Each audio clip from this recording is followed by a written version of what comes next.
going on, Merc fam? In today's review, we're going to be going over a very exciting, very original movie called The Tomorrow War, starring my guy, Chris Pratt. But before we get into that, I want to make sure that everybody likes, subscribes, and go ahead, tap that notification bell one time for your boy. I just want to make sure that everything I post, you are aware of. Now, without further ado, let's get into this The Tomorrow War review.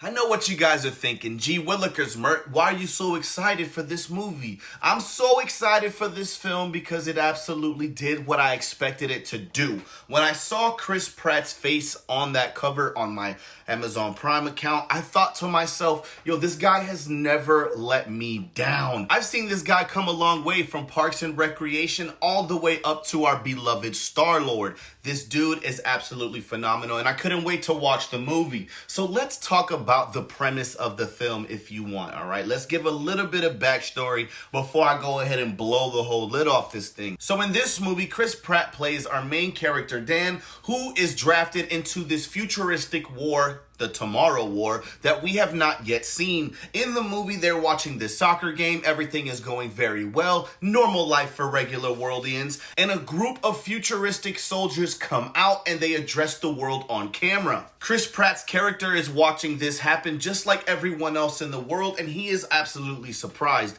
And what they tell him is they come from the future in a world where aliens have invaded, and they're pretty much needing to recruit people from the past to come and help them in this future war. Off rip, I thought, what a cool ass idea. I hope they execute it well because I've seen a lot of time travel lately in movies and it doesn't make a lot of sense. They kind of make up these hoo-ha rules and do what they want to do. I kind of like very grounded in reality type movies. If it gets a little bit too far-fetched, you know, I'm overboard. I don't want to watch it. But like I said, knowing that Chris Pratt was a part of this movie, I knew it was going to be great. Especially when I saw how fit he was for this movie. When I seen him take off his shirt, I said, oh man, Chris Pratt don't take off his shirt. So in the movie, he is drafted, man. He is selected, alerted on his phone that he is going to be going into the future war. Luckily, he served in Iraq 15 years prior to this mainstream fight battle thing going on. So he was definitely prepared for combat. I think if I'm not mistaken, he was a search and rescue type of soldier where he was going out, finding people in certain places and bringing them back safely. Now at this point, I'm going to give out a spoiler warning. If you haven't seen this movie, you should. I'm going to tread lightly. I'm not going to just tell you every little bit and piece of information off the jump,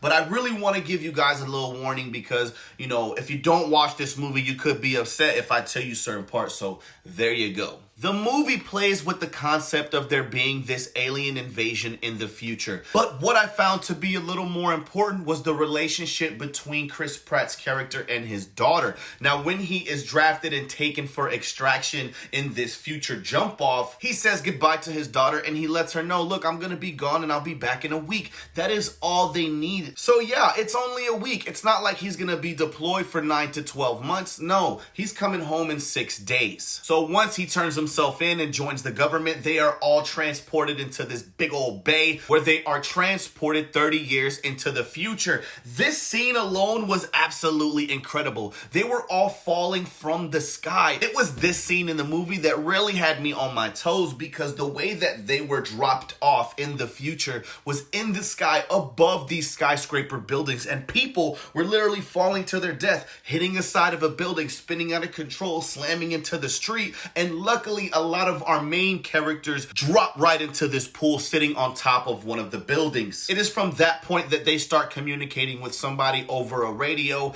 and they are led to a safe location where our main character finds the leader of this organization, this military group, and it's none other than his daughter. She grew up to be this scientist, physicist lady who has this standoffish vibe towards her dad that we don't really understand in the beginning of the movie, but they respect it totally. This was a really big point in the film. I was like, oh, this is so awesome. I can't believe it. It was a really good tidbit in the film. But of course, as the story unfolds, we get to learn more about what happened between the father and daughter. And as that is happening, we are learning that there's probably not going to be another trip to the future or back and forth, because what's going on in that future timeline is going to be the end. They can't stop it. So essentially in the movie, what they're trying to do is send him back so that he can stop whatever comes in the future. They're going to try and give him all the tools that he needed so that he can help prevent this invasion. Now, the movie is 2 hours long, and I wasn't necessarily too bothered about it neither.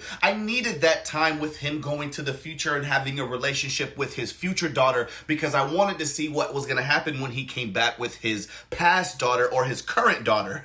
I don't know if you guys are tracking. That's the problem with all these time traveling movies, is it's hard to explain. So I wanted to really see his relationship with his daughter in the future and in the past, because the future daughter made it seem like he abandoned them in a way that wasn't cool. In the beginning of the movie, Chris Pratt goes and sees his dad, who damn near abandoned him and did the same thing. The way that Dan addressed his father for leaving them is exactly what his future daughter said he did to her. And I'm not gonna bullshit, it was really cute to see how he was treating the future daughter, because when he left, she was only like 9 years old. So when he sees her, he's calling her all these sweet names like Chickpea, and it's kind of touching her because she remembers a totally different father. Now let's fast forward. When he gets back to his proper timeline, he does a lot of investigating, and they actually find out that it was not some sort of alien invasion where they penetrated the atmosphere from space. No, they came from underground. I'm gonna leave a lot of that up for you guys to watch and figure out on your own, but he actually goes upon himself with a lot of other teammates who actually time jump to the future,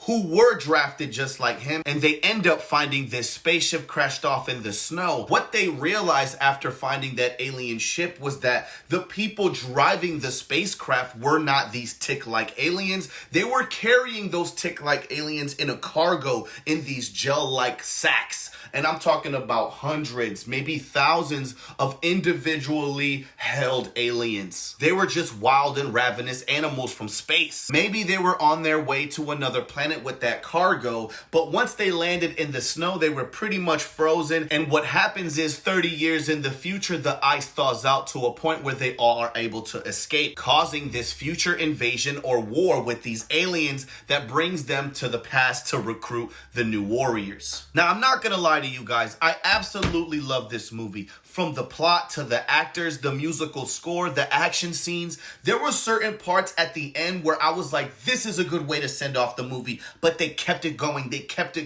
and they didn't let you down at the end. And for all of those reasons, I am absolutely gonna give this movie a 9 out of 10. I hope that you all agree with me. They don't really do it how they do on Netflix, but I'm 100% sure that The Tomorrow War is #1 on Amazon Prime. I won't deny it. It was way better than that movie that came out with Michael B. Jordan. I love this one so much. Star-Lord, you did it again. Christopher Pratt, keep it up. I hope that you guys enjoyed this review. Go ahead, slap that like button, subscribe, stay tuned for other reviews. There's more on the way, but you already know what it is, man. It's your boy Merc. It's been a pleasure, but I'm out.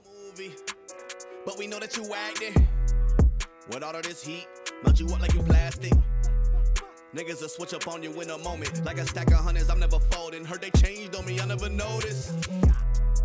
Hit her and her friends, once that's a bonus. At the top, but I came from the lowest. Married to the money, yeah, I'm devoted.